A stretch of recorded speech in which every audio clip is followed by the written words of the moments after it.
I'm Larry Earnest, Director of the Rohwer Research Experiment Station.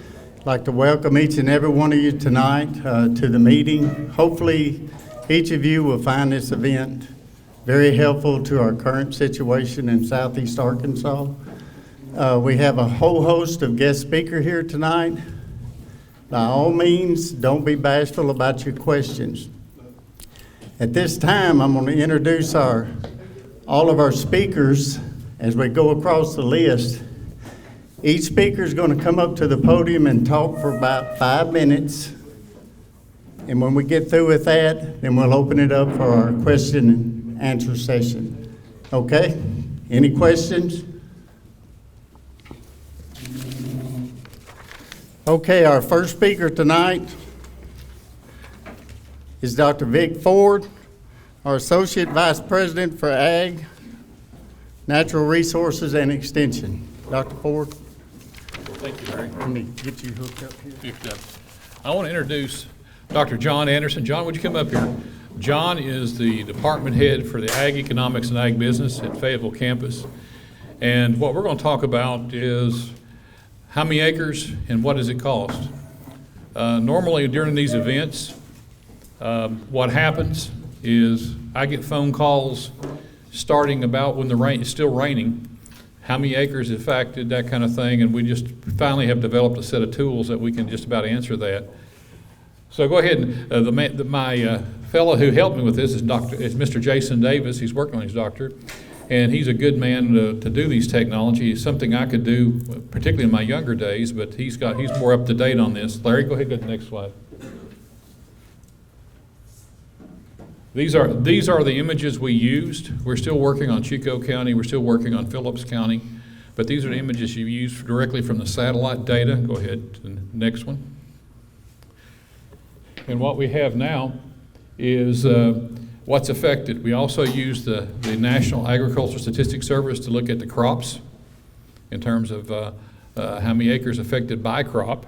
And you can see those figures up there. If you add those together, we're looking around several 100,000 acres, 400, 500,000 acres, 600,000 acres in that ballpark. And this one here is the impact. Would you mind go to the next one, Larry? This is the heavy impact. This is the first one was everything. This one is feet of water. So we looked at inches of water and feet of water. So what does that mean in terms of we got the acreage down, we got this information Wednesday, and we're able to turn it over to economists. John? All right, thanks, Vic. I want to kind of preface my remarks by saying that one of the things that we typically hate doing as economists is doing damage estimates on things like this for a couple of reasons. One, it means that somebody has been hurt, and in some cases probably severely by what's going on. And the other reason is that it's really difficult to come to a right answer. So I'll give you my best estimate of damage from the flooding event of the week of June 7th in the South Delta. And I want you to notice there that I've hemmed that definition in pretty precisely, right? We're not trying to look statewide at what has happened. We're not trying to capture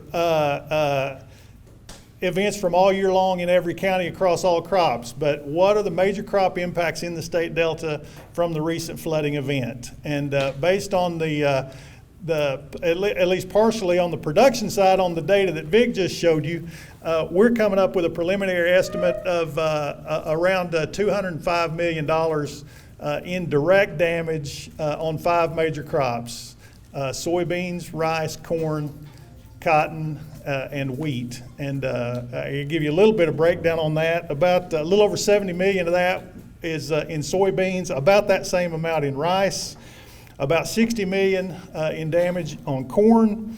Any of you at that point where your glasses don't work at any direction, that's kind of where I am. about 6 million in cotton and about 1 million additional on wheat, mainly due to quality losses at harvest. Now that all comes to about 206 million. Accounting for the fact that we didn't really look at any North Delta effects, and I know we've probably got some delayed planting effects that might impact yields down the road there, probably some specialty crop and smaller crop losses that we haven't been able to quantify because of lack of data, and you can add probably somewhere between 10 and 20% to that damage estimate that I've given you. So that's where we stand today. If you ask me a month from now, I'll still probably be saying preliminary damage estimate because these things tend to be evolving numbers. But as we stand here today, that's our best assessment of what the direct losses have been in the South Delta.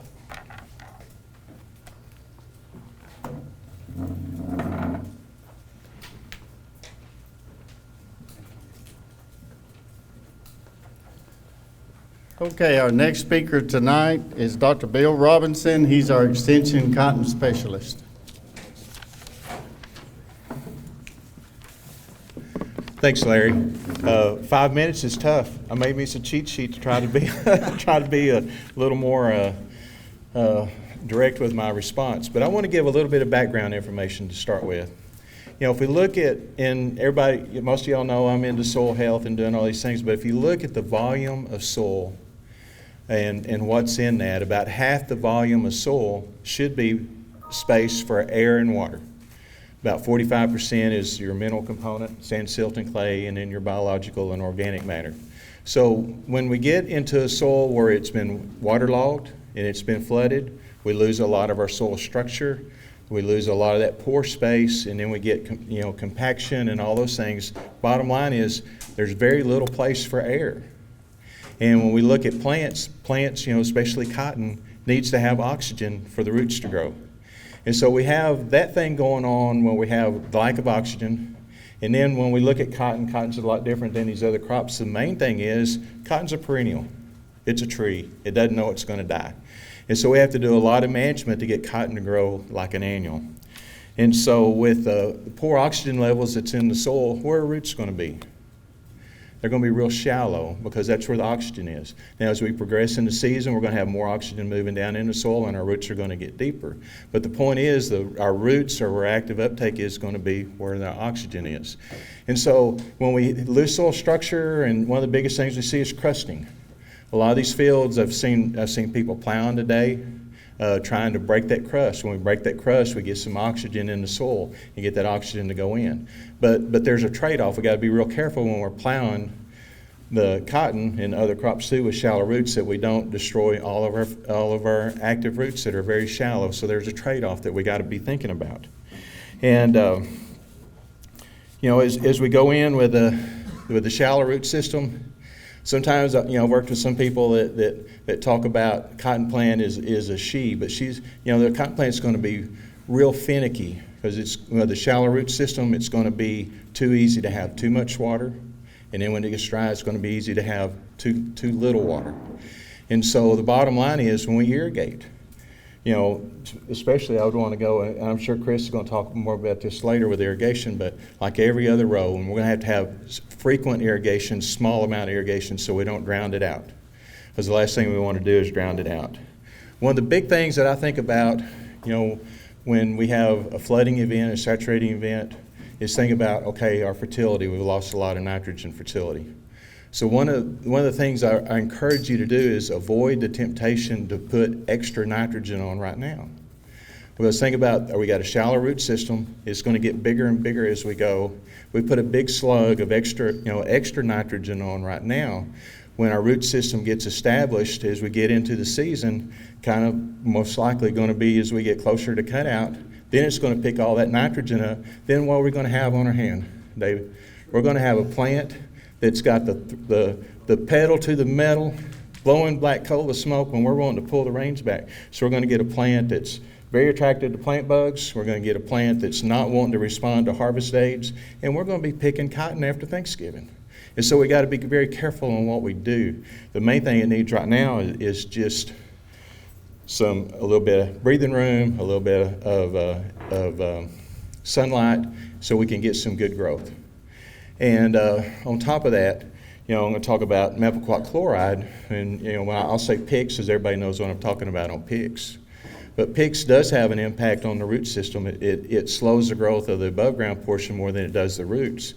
But we still want to look at cotton growth the same way we've always done. The elongation of the stem is always going to be in those top 5 internodes. So go down, a lot of times I pinch down, go to that 3rd internode, whether it's 2-finger, 3-finger, or 4-finger, and look at that as a gauge to know whether we need to put PICS on. Always like to look at squares. So if that internode is getting long and our fruit's really small, well then we really need to put a plant growth regulator on. But if it's that time, we get past bloom, regardless of the variety, and that plant's not telling me you need to put PICS on, well, you need to be very careful because we don't want to slow it down any. Because we can get into a situation where the plant it doesn't have the root system to grow the way that we need to. I think a lot of this cotton is going to be really good, so keep our methylquat chloride or our PICS strategies kind of the way they are. But the big thing is don't get carried away with excessive nitrogen, because that's one of the biggest ways we can shoot ourselves in the foot. And I think some of the I get asked questions now on foliar feed and things like that. There's not a lot of leaf area on the plant, and we don't get a lot of uptake from those leaves. And so, we may get a visual response for some of those we may not, but it's not going to give us a return on the investment. Now, if we already had, I visited with some people and we already had all of our, I'm just past 5 minutes, we've already had all of our nitrogen out. I would evaluate cotton about the 20th to the 25th of July is about the latest time I'd want to fly supplemental nitrogen on. And I want to do it at least a week prior to cut out. So if you're starting that 2nd week of bloom and you've already had all your nitrogen out, you got a plant that's really growing big, you got a really good bow load and all that, well then somewhere around the 20 to 25 units of supplemental nitrogen. And the airplanes, they may not be able, that'd be only 50 pounds of urea. They might be better able to do like 100 pounds of ammonium sulfate. Put that out, and that nitrogen will go to the bowls that we're going to put in the basket, not to grow in a whole bunch of plant. And so we have some options down the road that I think that'll help us go along. So I think there's still some opportunity for us to do well with a cotton crop, but she's going to be very finicky. And so think about some of the things the cotton plant's going through, and it'll kind of help you figure out how we need to better manage it. So Larry, I'll turn the podium back over to the next speaker. Thank you.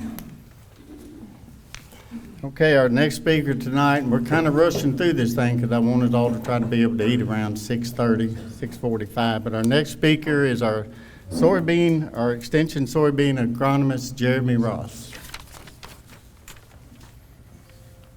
Bill apologized for taking my time. I told him I'd make it up.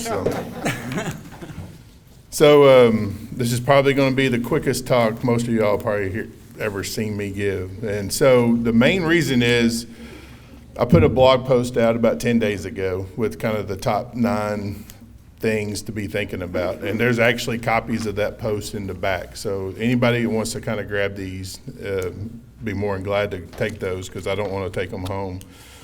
But really right now, the main thing on soybeans is evaluating what we got. I've walked numerous acres down here the last week. I've been on several of y'all's fields. I'll be more than glad to come out and do some evaluations. But it's kind of a field by field basis because, some fields, the upper end of the fields look fine and the lower ends are drowned out and we're having to go back in there replant. And so, there's a lot of decisions there. But my suggestion is to keep as much as you can that's up right now. So if we're looking at a replant, number one for soybeans, the main thing right now is light interception. So we want to do as much as we can to try to capture as much light before we really go into reproduction.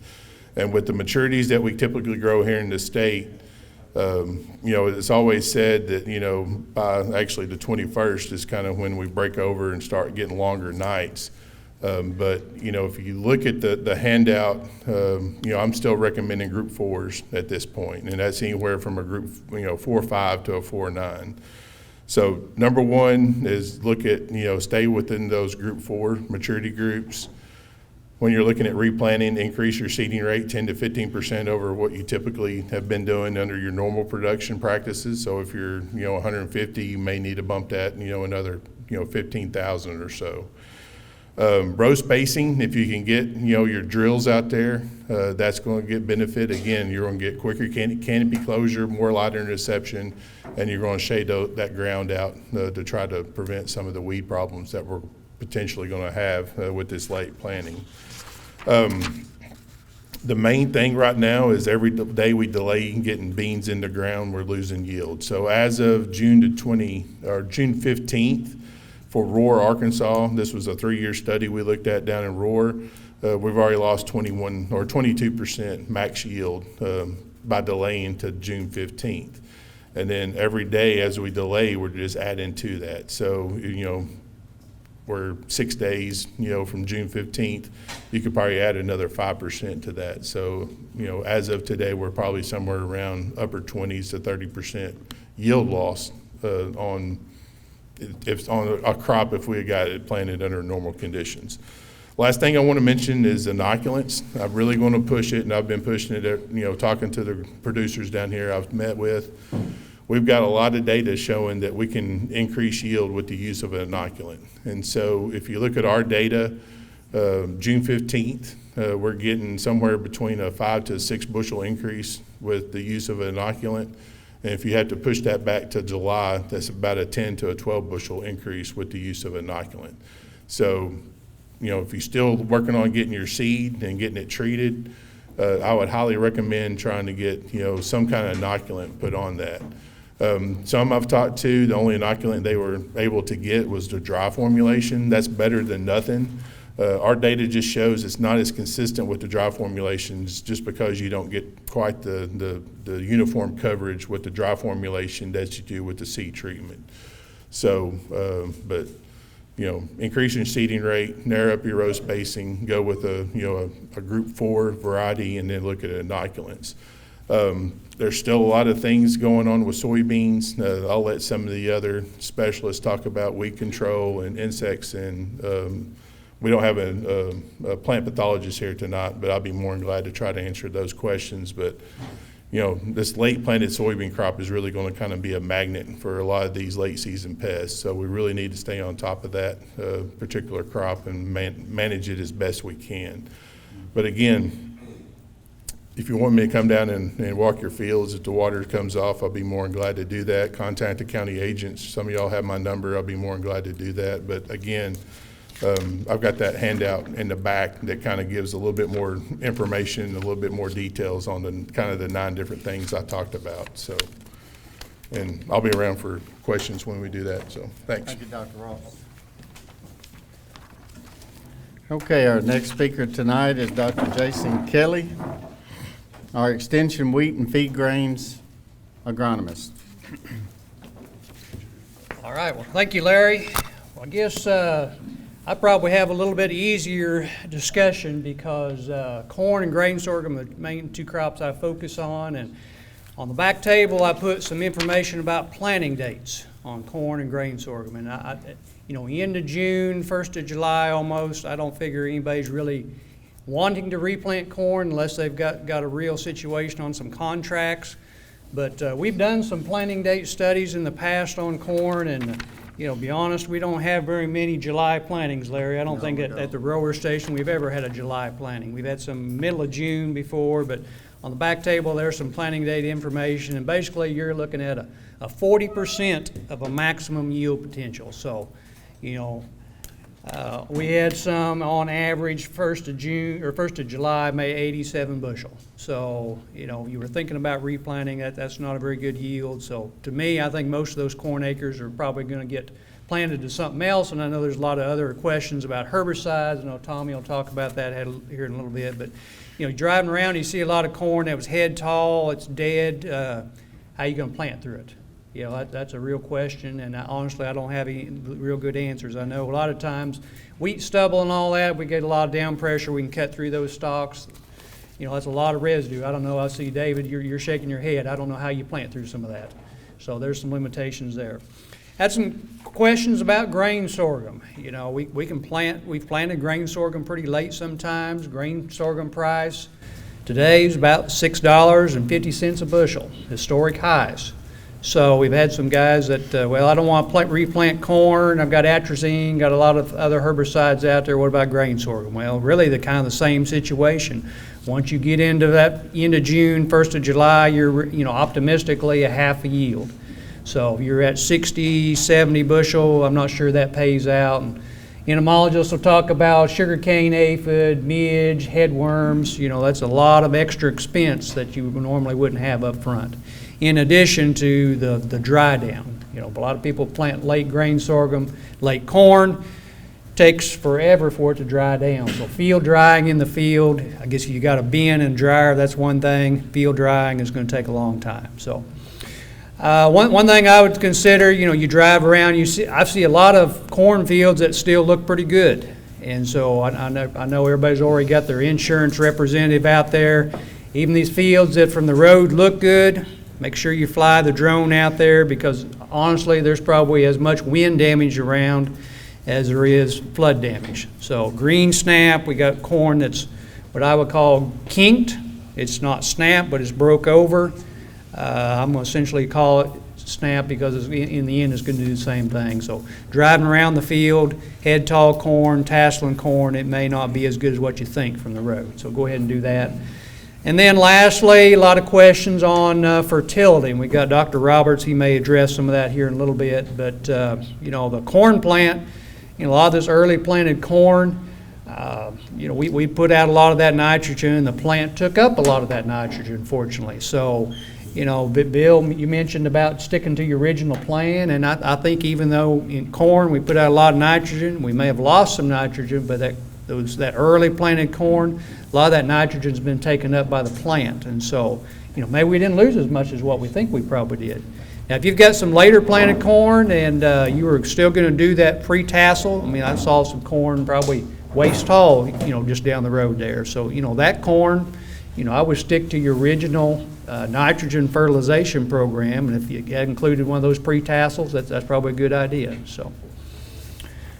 But yeah, lots of difficult questions, and unfortunately sometimes we don't always have good answers. So I'm going to stop there, Larry.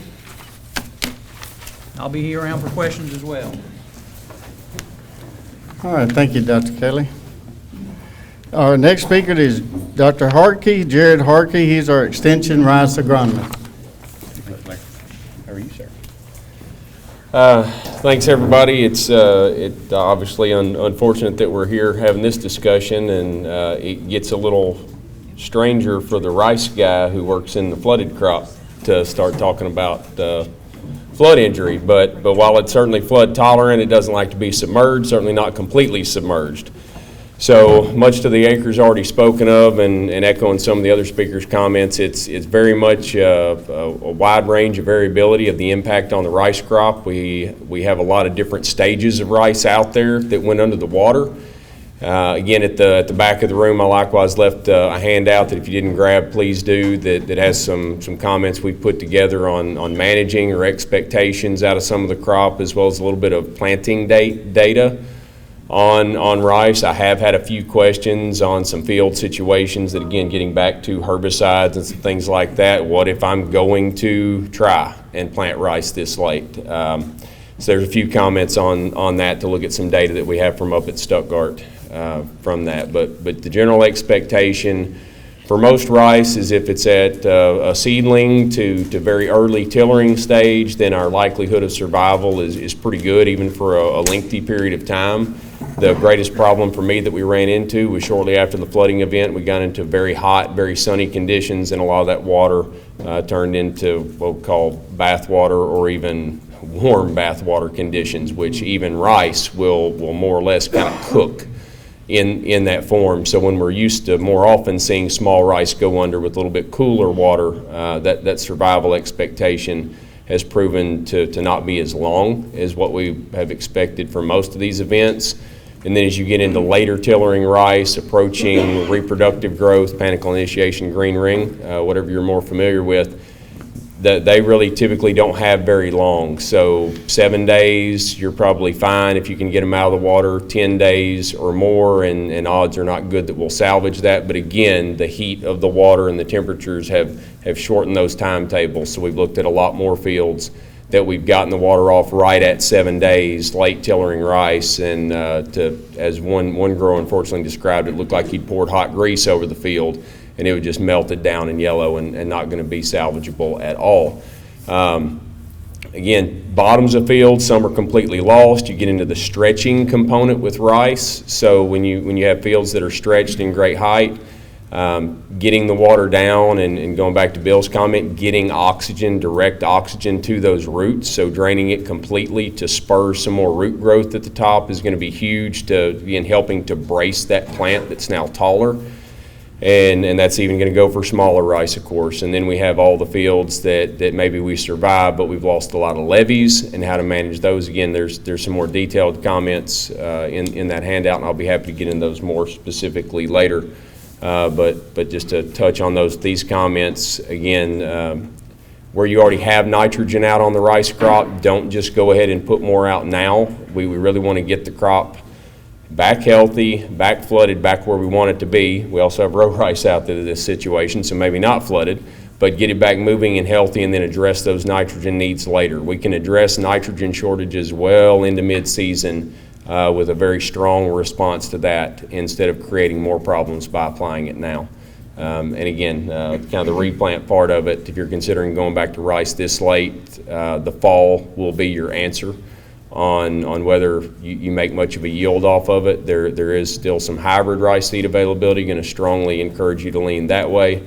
And there are a couple of those, in particular 753, that at least in trial work have always done extremely well, even planted this late. It's just going to be a very late harvest, I think, as we can all agree on that. But that's a very difficult decision to make and try to go with a replant there. So again, I'll keep it short, turn it over, and move from there. Be around for more questions. Thank you. Thank you. Okay, our next speaker is Dr. Trent Roberts. He is our Associate Professor in Soil Fertility Soil Testing, and he's joining us tonight via Zoom. So, Dr. Roberts, where'd he go? Okay. But anyway, just to make a couple more introductions, tonight we have with us from Senator Cotton's office, Keith Stokes. Keith, raise your hand right here. Okay, thanks for coming. We also have Hunter Selvey with Congressman Crawford. Hunter, there he is in the back. And we also have Candace Bell with from Governor Hutchinson's office. Where's Candace? There you are. Okay, good to have you with us. Thank you. We also have with us tonight Dr. Bob Scott. He's our Extension Director. Bob. And also, this meeting was put together fast, very, very quickly, and it would not have been possible without all of our county staff, our county agents, Mary Hightower, Mary, all the county agents. Would y'all stand just for a second so everybody would see you? We have a tremendous network of specialists in the state. Y'all go ahead and stand. We have a tremendous network of specialists. And without these guys, these types of events would not be possible. We really put this thing together, and Mary, raise your hand. You didn't stand up. But anyways, she was a big proponent of organizing this and helping us all out. So thanks very much. Dr. Roberts, are you ready? I think, yeah, let's get him ready here. I'm good. Can you guys hear me? Yes. Can everybody hear? It went off, Mary. Can you guys hear me? Keep talking. Okay. So I'm Trent Roberts. I'm a soil fertility extension specialist with University of Arkansas System Division of Agriculture, and I'll just say that Jared and Jason, kind of covered a few of the things that we've discussed. We put out a podcast with Rice and Advice, specifically looking at nitrogen losses in rice and the potential problems there. Jason and I also put out just a brief blog post about nitrogen losses in corn and the potential there. When we're talking about these flooding events, I do think that nitrogen is going to be our primary nutrient of concern in terms of losses and potentially what we may need to make going forward.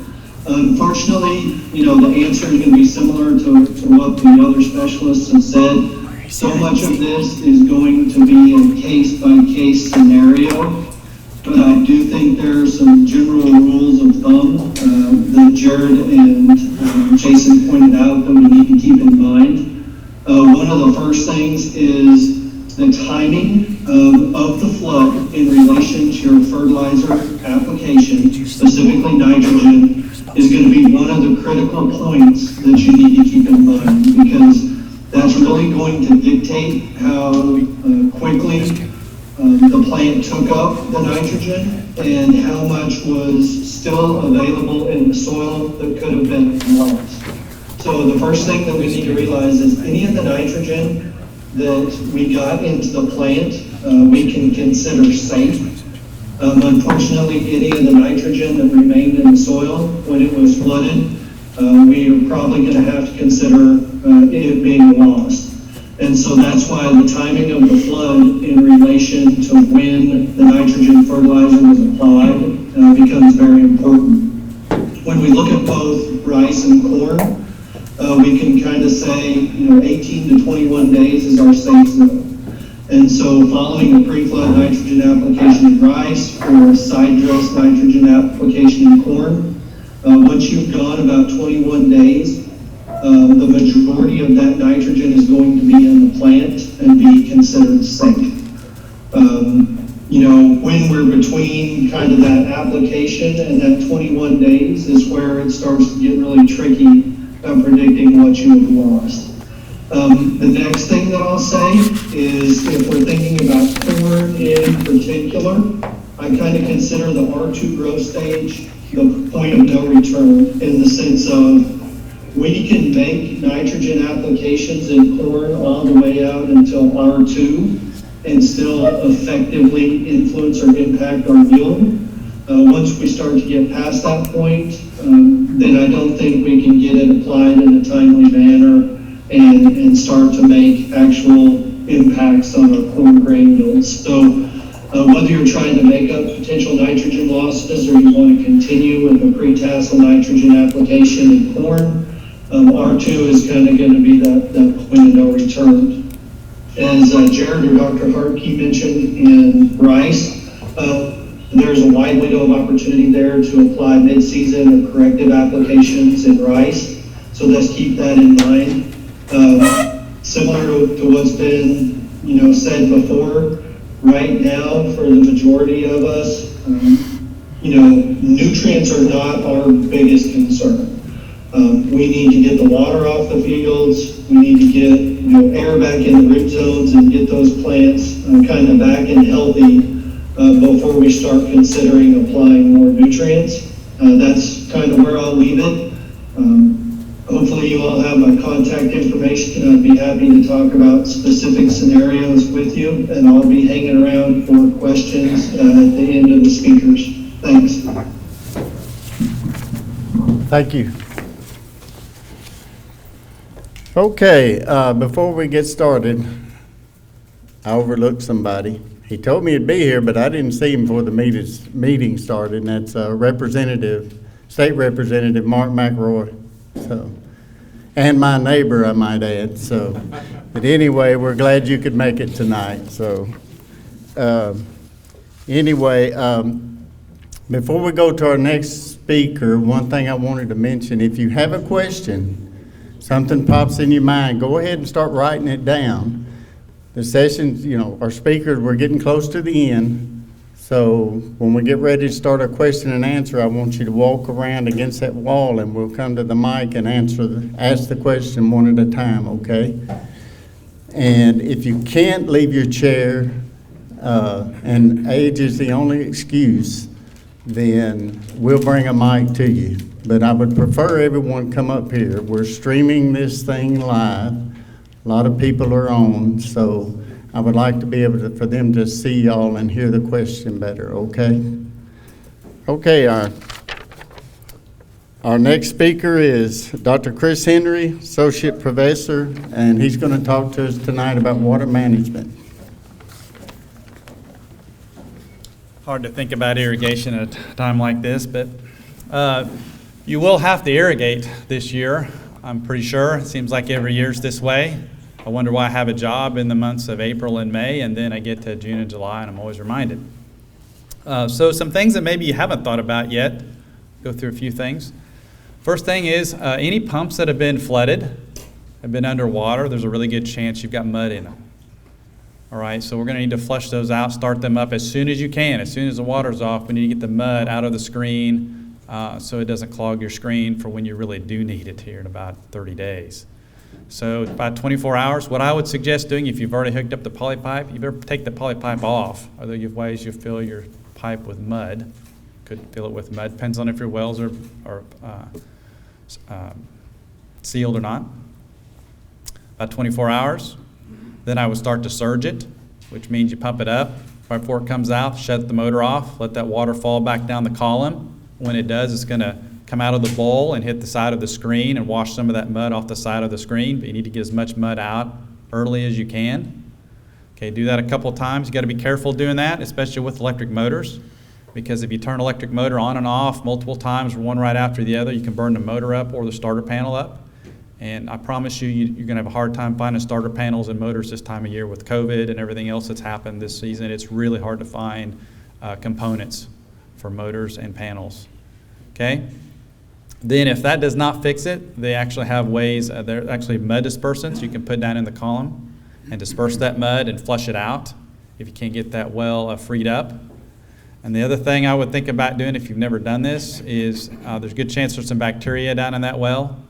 So I would talk to my well driller about chlorinating that well and cleaning out. It's going to do two things. If there's any surface bacteria that got down in that well screen, it's going to clean them out. And if you've got iron-reducing bacteria in your well, it's a good chance it's going to clean them out too, so that your well will be productive when you really need it most here in the next 30 to 60 days. So there's some kind of irrigation system advice. If you've not used hole selection, pipe planner, now's a good time to start using it. If you've never used soil moisture sensors, now's a really good time to start using them. With all of this flood water, we've sealed our soils, compacted it. We've got to get air back in there, as everyone's talked about. But I don't really know how to tell you how deep your roots are and when you're going to need to start irrigating again. What's going to happen is because we've compacted and because it's been a wet spring, we may not have a real effective root zone, especially in corn right now, even though the corn's really big. It's been wet. How deep are those roots going? How stressed have they been from the floodwaters? We need to know how deep we've got to work with, how much effective rooting zone we've really got to work with. And sensors are a real low-cost, easy way of figuring that out. We've shown that you can make another $20 to $40 an acre using sensors, surge valves, and hole selection in corn. So if you're calling me asking me, hey, when do I start irrigating again? The sensor data is going to really help you figure out when to start back, how deep your roots are. I would expect you're going to have to work really hard to irrigate this year because once the water's off, it turns hot and dry. We're probably going to have to irrigate at much more rapid frequency just because we don't have the water holding capacity in our soils. We probably don't have the rooting zone, effective rooting depth to work with in our soils that we might have without being compacted from the floodwater. I'll stop there. Thank you.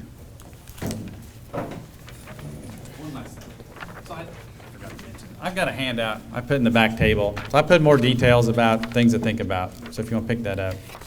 Thank you. Okay, our next speaker is Dr. Tommy Butts, Extension Weed Scientist. Sorry. All right, hi everybody. So I've got three main things I wanted to hit on now, and then obviously we can answer questions later. But the first thing I wanted to mention as far as weed control goes, you know, I feel like I always have to deliver bad news as a weed scientist, but it doesn't get any easier after a flood. The first thing I just want to make you aware of is that it's really going to be a field-by-field basis anymore for managing weeds. It's going to be real specific depending on your situation. There's a whole new gamut of weeds that might be coming. If you had floodwaters go over top, you may have new weed species that just got introduced that could pop up. Expect that if you had any residuals out ahead of time or anything like that, that those are now gone, so you're kind of starting over on the herbicide residual front. So it just gets real challenging because on every field you're basically, it's going to be a different situation that you have to manage. So it's going to take really careful scouting. It's going to take really precise management, looking at it closely, all those kinds of things. So just be aware of that. The second thing I wanted to hit on is with a lot of our herbicides, we have specific plant back intervals or max use rates that can be used throughout the season or for total for a season. And so just be aware if you had a lot of those herbicides already applied beforehand and now your crop, you're starting over, you have to replant soybeans, anything like that, just be aware that all those amounts count towards that season use rate, and so you kind of have to factor that in when you're applying any more herbicides for this year. To help out with some of that, we do have some handouts in the back. We have, Dr. Tom Barber had updated the plant back guide for rotation intervals for a lot of herbicides, so that new updated guide is in the back. And then we released a couple new miscellaneous publications this year covering cutoff timings for different herbicides and max use rates and all that kind of stuff. So we do have a few publications back there to help a little bit with some of that information. But again, just keep that in the back of your mind as you're trying to manage your weeds successfully moving forward. And then one of the last things I just wanted to mention briefly too is on the dicamba front. So just be aware, June 30th is our cutoff for dicamba. And so if you're planning on replanting soybeans, we're really recommending, I know Jeremy had this in his blog post, recommend if you can get Extend Flex beans or Enlist beans where you have a glufosinate Liberty option after that June 30th cutoff. That's pretty critical. Even if your crop survived the flood, but we're getting up to this June 30th point, just realize we may need to use some different options to manage pigweeds and other things out there. So just be aware that that's really going to bite us as well, hitting that cutoff date now, and we're going to have to look for some other options there as well. Those were my three main things I wanted to hit on. Like I said, I'm sure we'll have a few questions and answers, but I wanted to get those out of the way. So I'll turn it over to the insect boys.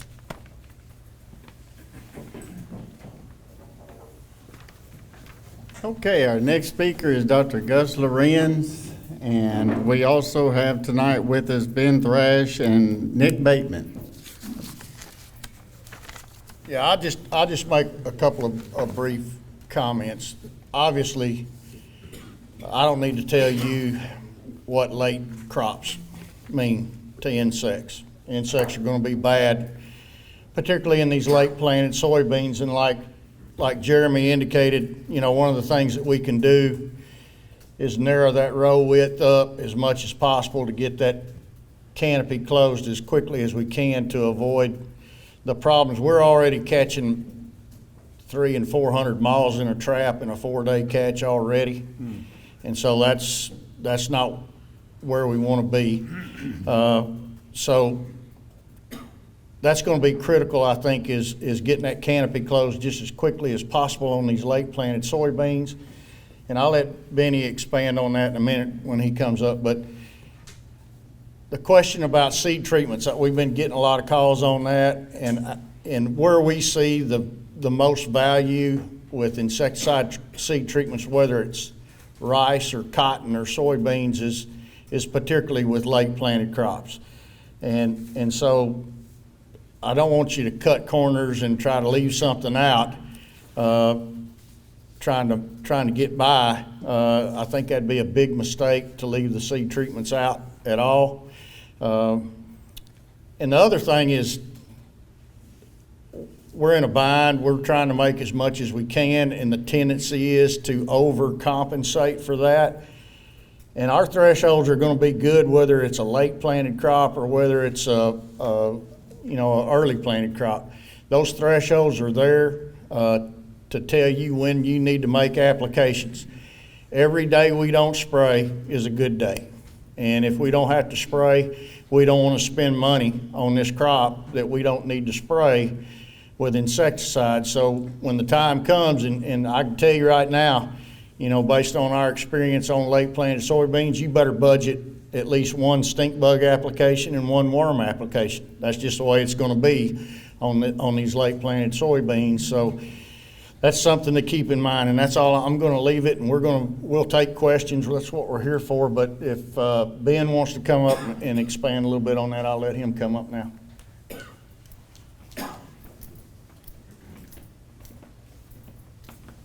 Yeah, Gus covered several things that I was going to say, but a couple of things I just wanted to mention is we're going to have to manage these fields, split.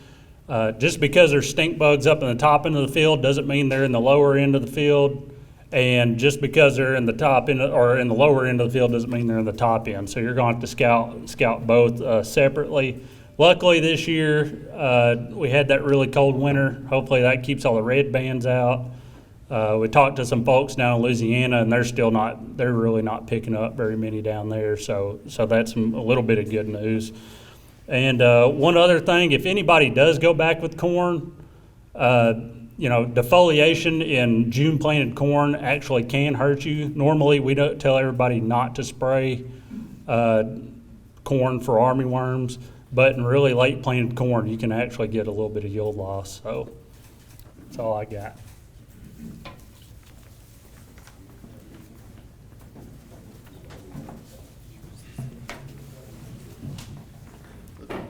I'll keep it quick on the rice standpoint. Right now we're seeing a ton of rice water weevils.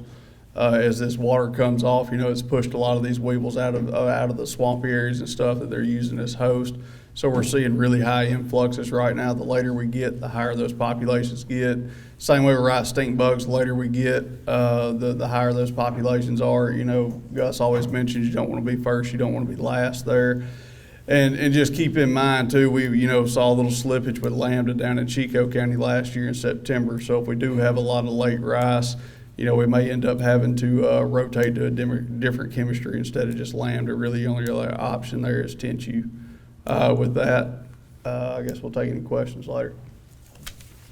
Thank you, Nick. Okay, we've had a slight change in our next schedule speaker. Adam Frazier. Adam, if you'd stand up. Adam's with Arklamis Crop Insurance. That's just been recently, from what he's told me.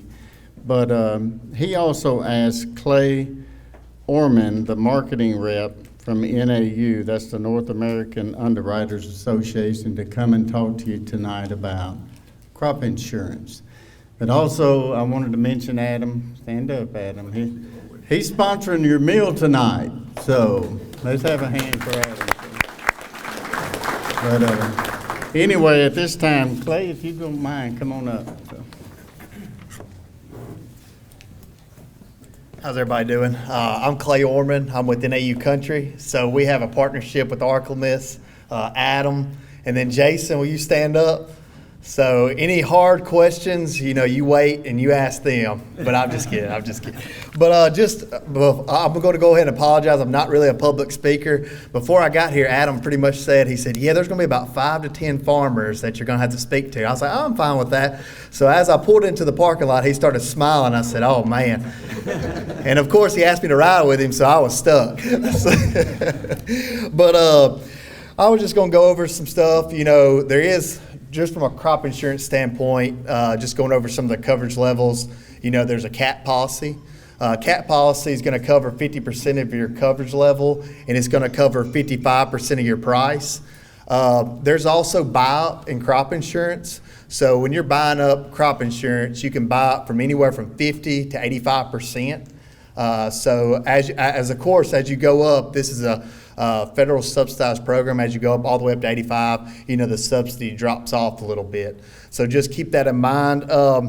There's also revenue protection and yield protection. So revenue protection is gonna cover you on the price. There's 2 prices that go out. There's a spring price, and then they set a harvest price.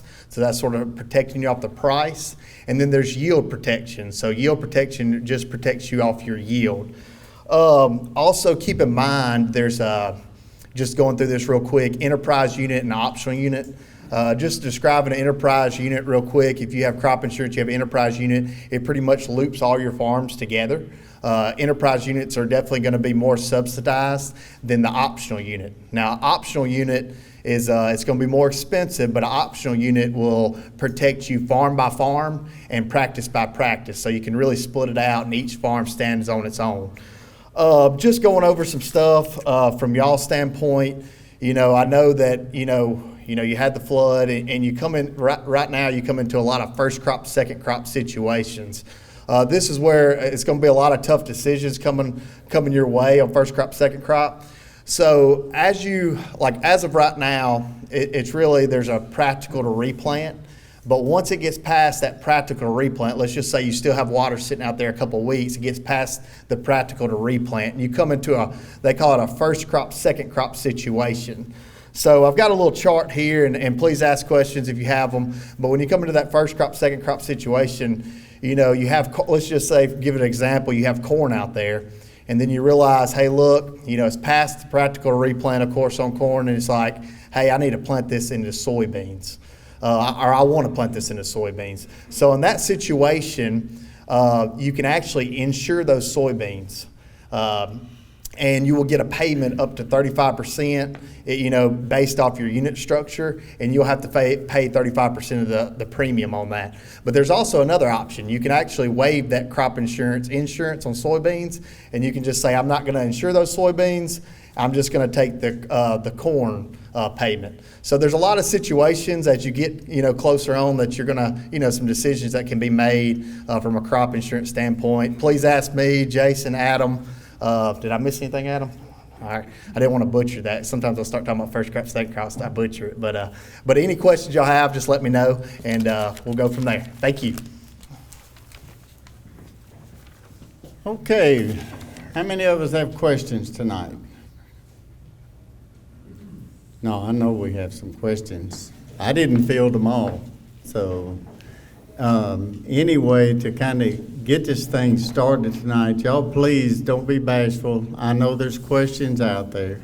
So, and you don't have to come up here. We'll bring the mic to you if we have to. So just raise your hand. I guess one of the first questions I thought is, Nick, from the entomologist side of things, how effective are seed treatments, say on some of these, our rice on the boll weevil? I mean, not boll weevil, rice weevil. So for rice water weevil, we have, Cruiser and Nipsit are two standards that's going out on majority of our acres. What we see is about 28 to 35 days there before we start losing activity on weevils. So a lot of this April planted and early May planted rice that we're just now getting to flood, it's going to be out of gas. Now, if you got Dermacora fortenza out there, they last much, much longer. I would not spray a field that's Dermacora fortenza treated for rice water weevils. As far as if you're talking about replant situations, honestly, as fast as this rice is going to come out of the ground growing, you could probably get away with a Cruiser and Nipsit, because odds are we're probably going to get to flood within 14 to 21 days. But with Cruiser and Nipsit, after a month, it's going to be gone. We're not looking at a lot of effectiveness there. Dermacora and fortenza, it's pretty well going to carry us through the whole season.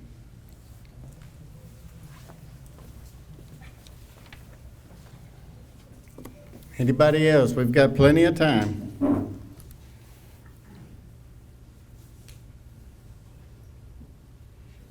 Yes, sir.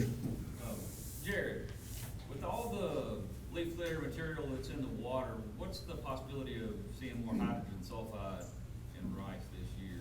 We need to be watching for that. And some of the fields, not just rice stubble, we have bean stubble from neighboring fields, and I've got a field that washed all the corn into the rice field. So.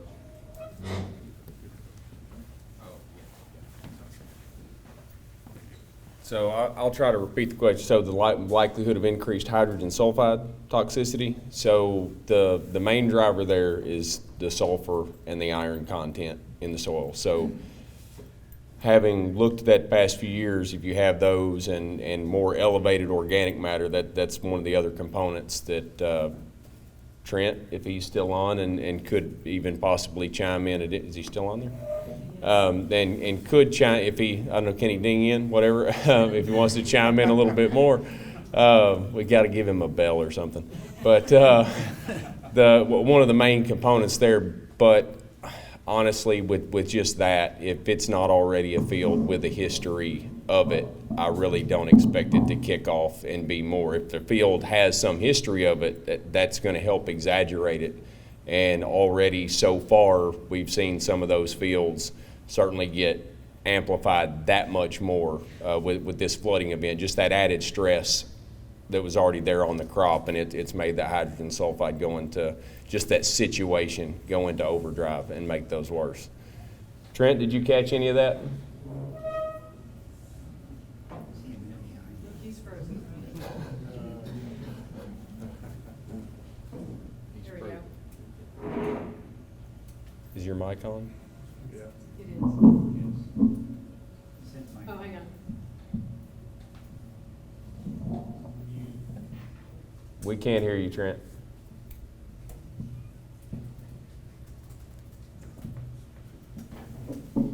Can you hear me now? There we go. Okay. Can you hear me now? Gotcha. Yes. Okay. So all I would say is exactly, I would resound what Jared said. If you don't have a history of hydrogen sulfide toxicity, this flooding situation is not going to exacerbate the problem.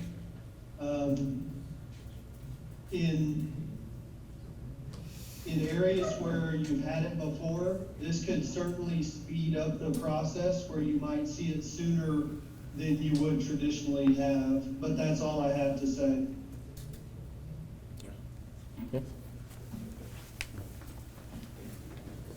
Okay, any other questions? One in the back here, Stephen.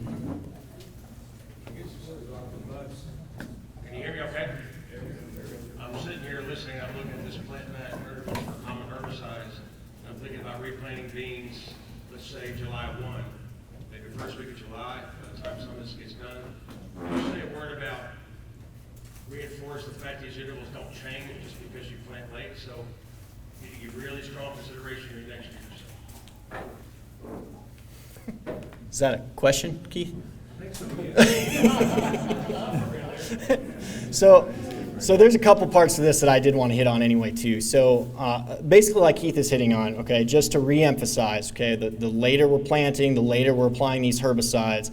You know, some of our herbicides have a 10-month, plant back, which normally if we are applying it in a typical year, in April, May, that kind of thing, it's no big deal. We're fine for the next year. We start talking about July, we're eating into April then at that point, right? Or even May, okay? So we really kind of got to watch those plant backs for the next year, make sure that, if we are applying something that we kind of know what we're pigeonholing ourselves into for a crop next year, or maybe we try and find an alternative option that doesn't have as long of a plant back, those kinds of things. The other thing I did want to mention on the plant back front too, because we've had several questions on it, is if we had a cornfield, we've already sprayed atrazine, can we replant soybeans into it? And what I'll tell you there, the plant back rotation, according to a label, is a lot longer than a month if that's when we've just applied atrazine, right? What I can tell you as far as the injury standpoint, if we've had 12 inches of rain on that field and it's been at least a solid month, okay, since we've applied it, there's a good chance that atrazine's probably gone, okay? Now, I say that, and there's still a risk. There's still a risk for injury, and as the grower, you will assume all the risk if you do replant soybeans into that. Okay? It won't be covered by a company, it won't be covered by a chemical, anything like that. You assume all that risk.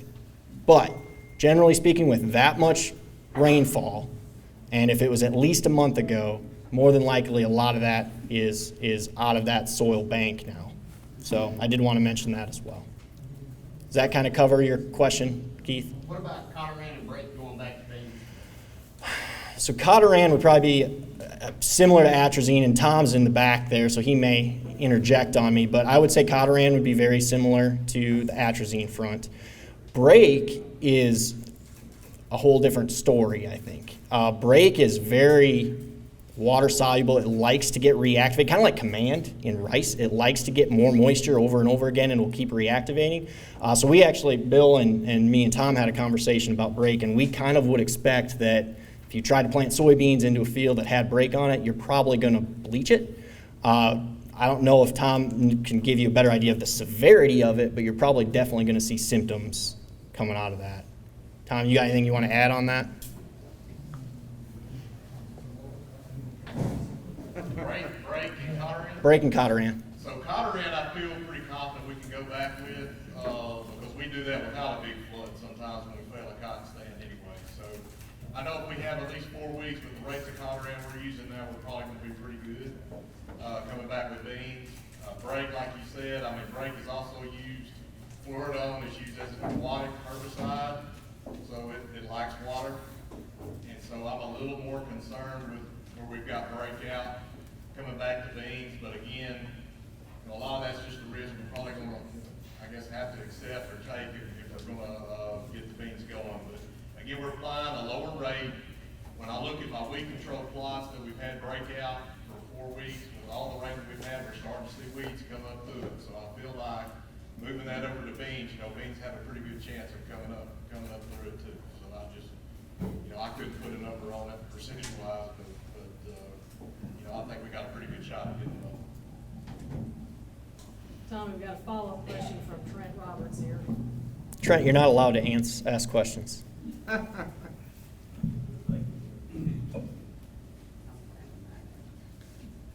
Oh, good. We're keeping him muted. I like it. Good job, Mary. You're doing an excellent job.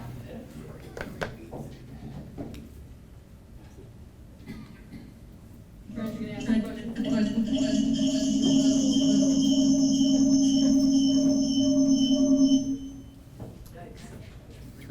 Trent and Reed, feedback.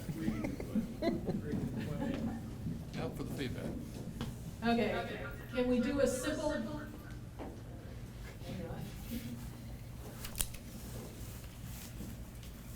Can we do a simple determination study to determine if the previous herbicides will cause damage, or is it not that simple? Yeah, so that's a good question, Trent. Thanks for asking that. So basically, can we do a bioassay and see if we get injury symptoms to develop? And the answer is yes, we could do that. You know, we could just go out and throw a few soybeans into that soil, or take some of that soil in a cup and plant a few soybeans and see what happens. The only caveat to that is, you know, it's probably going to take another week until we get those soybeans up to see those injury symptoms. And so depending on your field situation, we're just delaying that planting a little bit farther out every time. So it is totally possible. It would be a good indicator of that. It's just whether you're willing to take that extra week or so delayed planting to do that test. So thanks, Trent. All right. We do have a question from Facebook, Larry. What are the odds of a disaster payment from the federal government? Okay, the question from Facebook is, what are the odds of federal payment from the government? Keith? Can everybody hear me okay? Hey, grab the mic right there.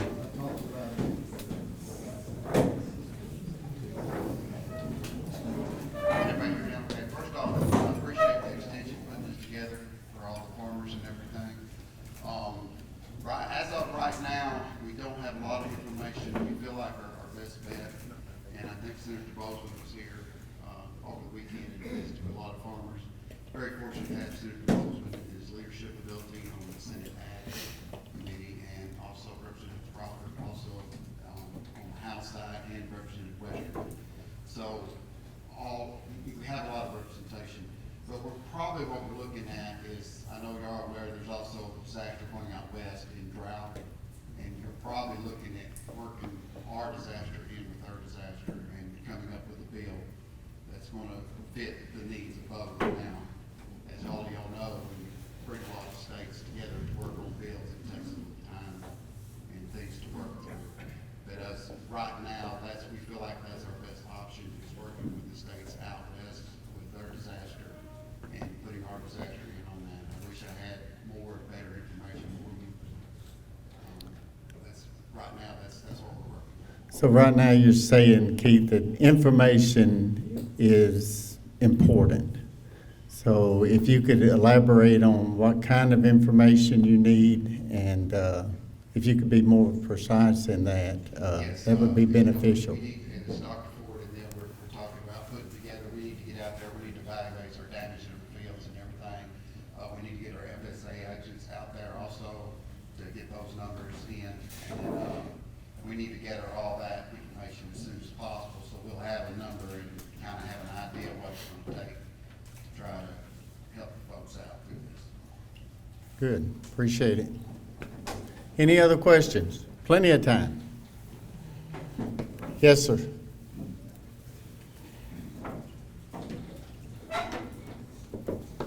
I'm gonna try to do this without getting emotional, but I almost didn't come tonight because I was minimally affected by the floods. I mean, very, very little.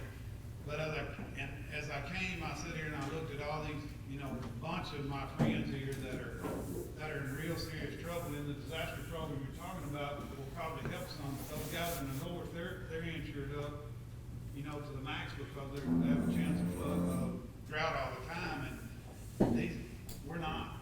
I mean, the chances of us having a flood are probably some, but not nothing like this. And y'all are the number one people in agriculture in our state, the guys up here. And if anybody can help these farmers, I think it'll be y'all, working with the government. I just asked, my question may be irrelevant because it's about the crops. But just, if y'all would, I just ask you to do the best you can to try to help the people that's lost everything. Okay, thank you. Any more comments or questions?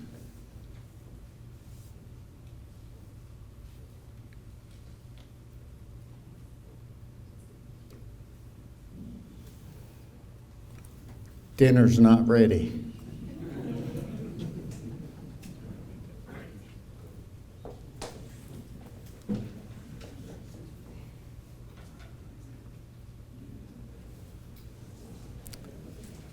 As I drove around Desha County, that rainfall, I seen it on the news, and the second day, it was actually a 48-hour recording, and we recorded 19.22 inches of rainfall, and at Rohwer. We've had a National Weather Service station there for my tenure, and that's been 38 years. So it's actually been there longer than that. And but 19.22 inches, it was unbelievable. I seen water in areas, I'm talking about flooded waters on fields that I have never seen in my whole career. And never seen rainfall like that. But it's a true disaster for our area. In all of southeast Arkansas, and probably a few viewers from over in Mississippi as well. They were hit pretty hard too, the way the rain streamed through this area.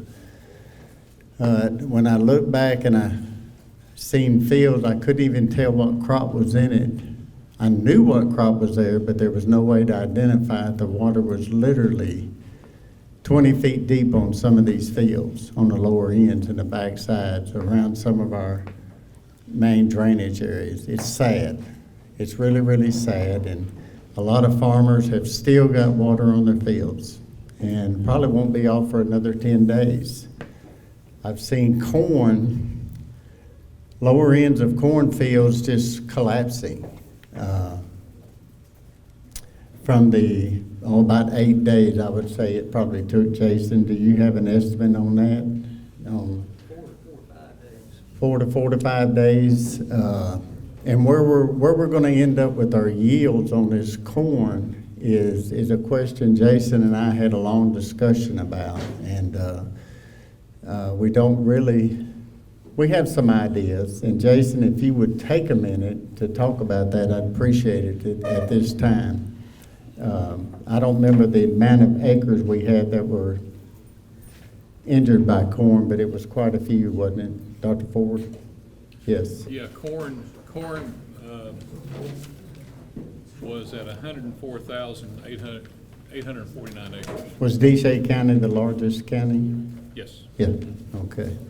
And the total crop loss, hundreds of millions of dollars, I mean, that's just more than we can really stand to recover from at this time. So, yes, sir. I guess I had a question. Right here, take, come on. I had a question regarding the crop loss, and you mentioned this is not including Chico and Phillips County. We're still working on those, yes. Okay, but what was the crop loss in these counties? Those were the numbers that were up there. 2.5 million? Yep. 205 million. 205 million, I misunderstood that, okay. That did include Chico and Phillips. Yeah, he did. Vic didn't have that in the acreage numbers, but we made some assumptions to estimate that for Phillips and Chico inclusive. Okay, is this good enough for us to be declared a disaster area? That's a question for the policy folks. I don't have the answer to that. You know, I would certainly say, I'm not a politician by any means, but I would say it would be in all of our interest to call our state, our local and our state politicians, and even our federal constituents to let them know. You know, call their offices and talk to them and let them know your situation. The more feedback they have, the better they can prepare for any disaster relief. We have another question from Facebook. Go ahead. You want to answer? Yeah, Larry was talking about corn and how long it stood underwater. I know I was down here a week ago today, and down here towards Winchester, where you go east there on 138, right there at that intersection, there was corn there on the west side of the road that at that point in time was already falling over. You know, it had water on it for a good week. And so anything that had water on it, in some of these estimates, you know, we kind of have to make assumptions. And I know in corn, if you had some satellite images, and okay, well, on this day, at day 5, it had water on it. Well, that's going to be a pretty good loss on the corn. I've got some corn, some plots at the Rohwer station. We had water on them, what, a day and a half? Day and a half. And to me, if I took you out there, you wouldn't think there'd be any damage at all. But in reality, there probably is. So, you know, doing these damage estimates is really difficult. Corn, soybeans, cotton, you know, I mean, if the water got off one day, is that a yield loss? Well, in some instances, it probably could be or may not be, depending on what crop it is. So, you know, corn, you know, one of the assumptions we made, if it had water on it for 4 or 5 days, you know, we knew there was at least some sort of a loss. And I think in all the estimates, I think we just had to, we didn't know how long every field had been underwater, so we made a 15% estimation across the whole region. Is that right or wrong? That's hard to say. But to me, it's had water on for 4 days. It may look okay, but I think there is probably some yield loss there. So I think you had a question on Facebook there. Yeah, we've got a question here from Facebook, and it says, have any of the private industries, chemical companies reached out to U of A to see how they could possibly help? Personally, as far as the experiment station, we've had a lot of replant to do. And a lot of that depended where your stand was. If you didn't have a stand of beans, then they would pretty well cover it. If not, they did reduce their cost in regard to that. Now, chemical companies, I haven't heard from anybody. A lot of the chemicals are coming up with this replanting. Basically, your inventory is going to have to restock and start all over. So pretty much what you had out there is dissipated at this time. So I hope that, Dr. Scott, do you know of anybody that's reached out or mentioned anything? Dr. Ford, any of you guys, have y'all heard anything? I don't know. I mean, that's me personally speaking. And as far as a grower, I don't know if they've reached out to any of the growers either. So, yes, sir. I have another question for cotton. For who? Another question for on cotton. If you've got a, Dr. Rock. 200 acre field, you've lost the bottom half of it. What kind of yield loss, if you replanted that in cotton, what kind of yield loss would you expect?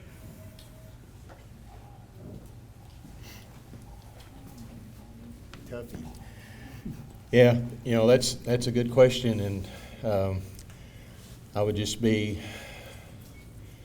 scraping for answers on that. But I could see where a situation, you know, you got, you know, the bottom end, you lost it. And say you had break herbicide out there. So you stuck to plant cotton. And, you know, we kind of get into a situation where we got to have something growing out there or pigweed's going to be growing. And so we got to put some cotton in. And, you know, we kind of got the rule of thumb for every day after May the 20th, we lose 2% yield potential. But, you know, if we're in a situation where, you know, our state average is about 1,200 pounds, and, you know, we can't pay bills if we're just making 1,200 pounds, so most of you shooting for you know, 1,300, 13 and a half. But I would venture to say it's at least a 50% decrease in yield. I think, you know, if we got the right kind of weather, you know, the weather's been real crazy the last few years. We got, you know, year before last we got more heat units in September than we did August. If we get the right kind of fall, we could do pretty good. But, you know, I could see where it'd be hard to bust a bail on that. But you got a decision. You know, you got break out there, so you stuck with cotton, and I think we got, you know, if you got contracts to fill and things like that, I don't know how all that stuff works, but we got to have something out there. We can't get it up to pigweed, and so that may be, there's not a good answer or an easy answer, but that may be about the best we can do. You know, Tom, anybody, you see anything any different than that on that, Tom? No, he's shaking his head no. I just, you know, it could be bad where we wouldn't even bust a bail on it.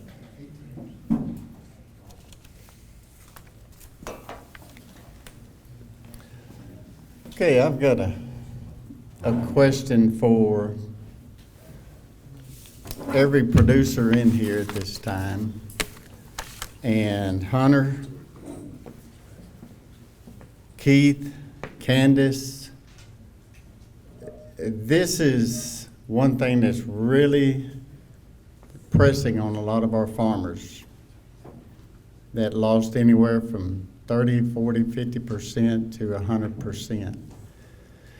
Crop prices got really good early in the year.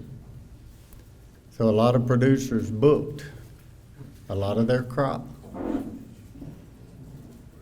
I'm getting a So I guess, and I've had this question asked to me, you know, well, what are our elevators going to do for us? How many of us in here as producers have our crops booked, or a portion of our crops booked? So we've got a lot of hands going up at this time.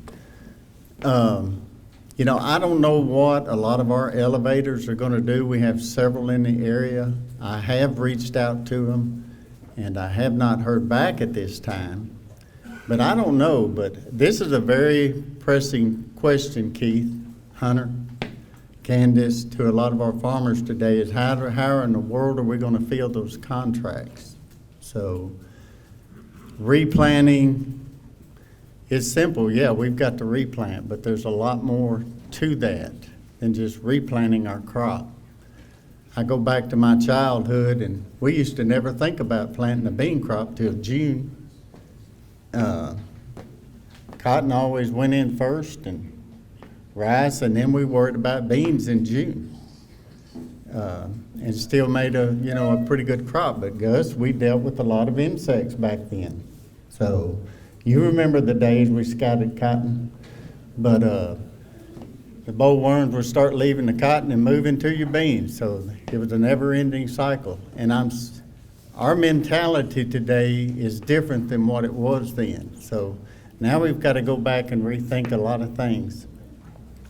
And that's the reason we wanted to come together tonight as a group to try and our best to help y'all through this.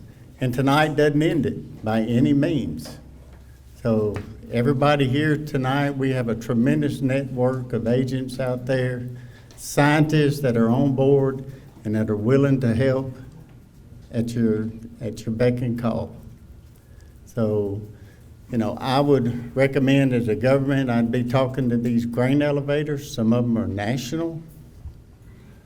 Some of them are they're international companies.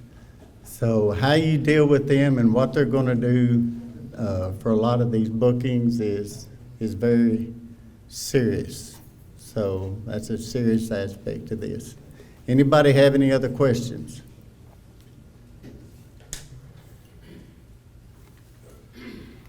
Ten more minutes.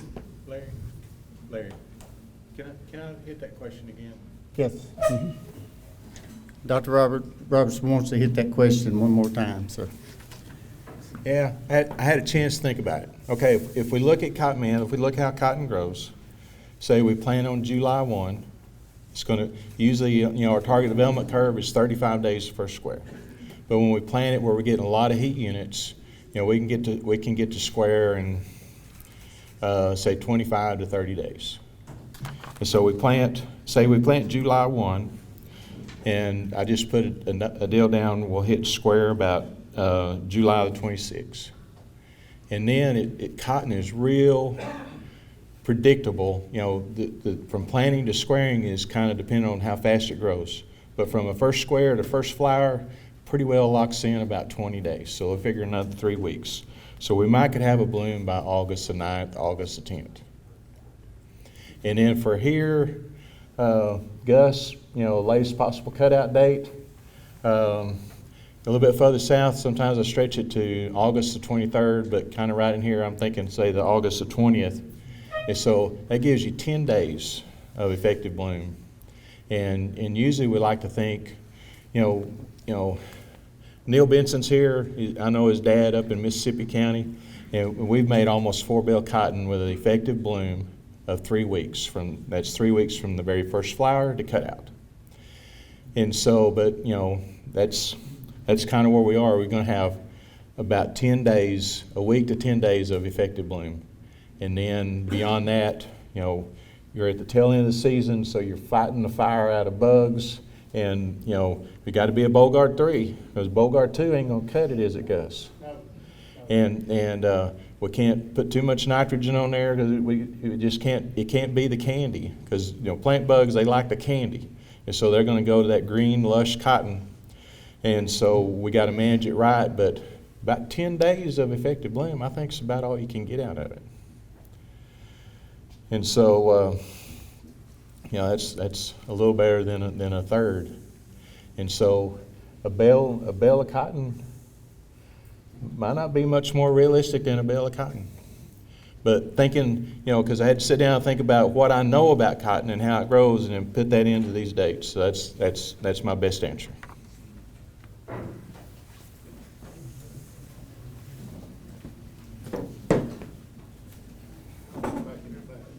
Back in the back, okay.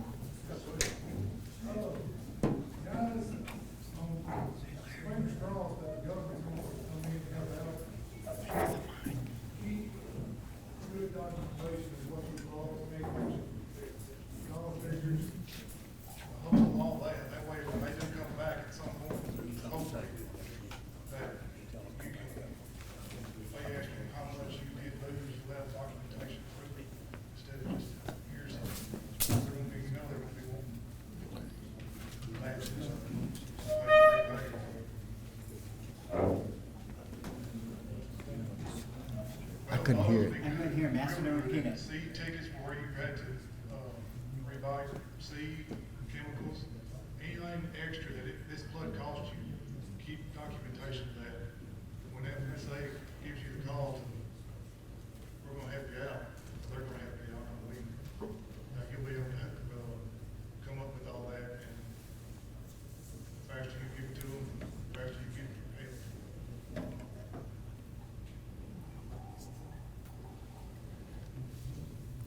I didn't get all that, but I think it was a comment and a good one on top of that, so I'm sorry.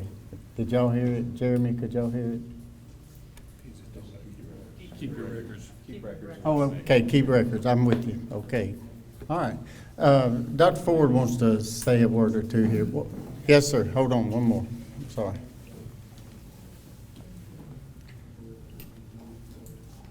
Can you hear me? I know y'all kind of touched on it on the economic standpoint of it, but do y'all know any kind of estimate on the entire state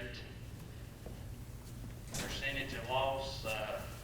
I know y'all kind of put out the numbers on the counties surrounding areas, but as far as the state or even, I know it's stretched over into Mississippi, but y'all probably don't have any dealings with that. But as far as the state goes, what percentage of the crop was devastated by the commodity? We haven't looked into that because it's kind of, there's a lot of variables involved in that through delayed planning and other things. This was, believe it or not, floods like this are easy to do that because we can pick out the ground that it happens to. But things such as the cold events, things such as the delayed planning and all those other things, we haven't got those numbers yet. It may not get those numbers until we get them from FSA and some other sources from there. So while we're talking about getting the data, I want to thank the fellows on this table. We've had 5 or 6 conversations between us to getting that information. Dr. Anderson's for agriculture economists. We've had a bunch of folks work on that and a lot of conversations. A lot of the county agents did a lot of the ground truthing, fed us with information. A lot of producers helped us out in terms of what, would pick up a phone and say, what are you seeing? But this information is really, what we presented as a teamwork, and it goes through several iterations. I had a figure in the back of my head. I said 700,000 acres. Off the top of my head, we're around about 600,000 acres right now. Probably end up being closer to 650, but we're looking at these that continue. We call it iterations. We make a better guess, but as more information becomes available, and the more information we got, the better we're going to accurate for that. But those kind of losses are really hard to do. That's like drought losses. Is you have to go back to the soil moisture and those kinds of things. So I think we do need to look at that, and it may be the next thing on my plate to see what we can do and pull that together. Yes, sir.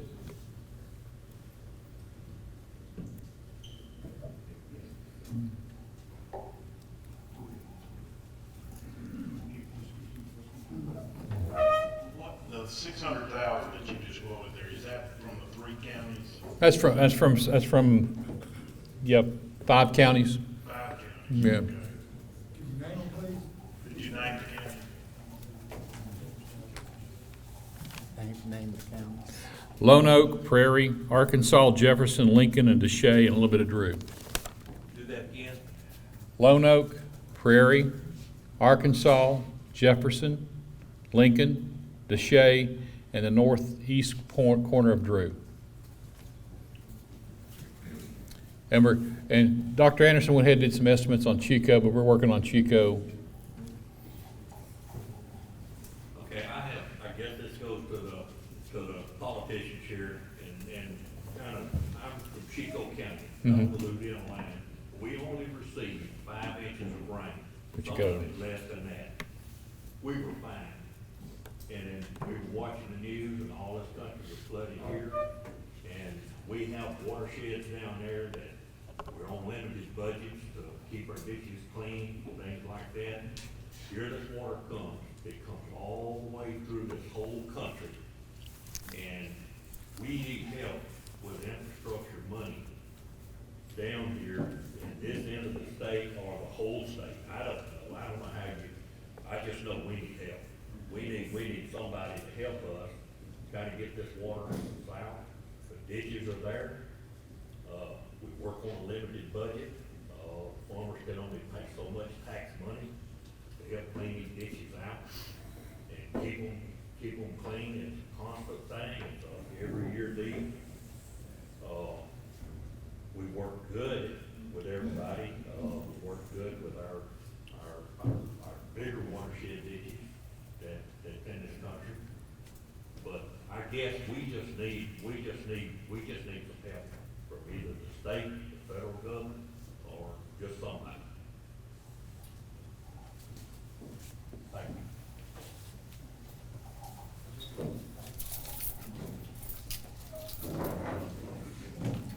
I had some calls today from people down in Ashley County. All this is moving down that way. Bio economy's backing out, and they're down there irrigating now. And the guys called me and said, "Man, we're flooding out down here in Ashley County." So I don't think the totality of this is over with yet. I think there's going to be more acreage. To your question, the governor flew down here right after the flood and flew over the area, and he promised us that he would get soil conservation and the Corps of Engineers folks, because this will happen again. You know, it's just a matter of when. We've got to concentrate, and he promised there would be some help on some drainage, looking into it. Well, some of the problem we had, where we have drainage work, they start on the upper end, you know, and push it on down on somebody else rather than starting at the bottom end and helping everybody. But we had a long and extensive talk about that. But I do think that it's not over yet. I don't. The people down in Ashley County is just getting it in Chico County.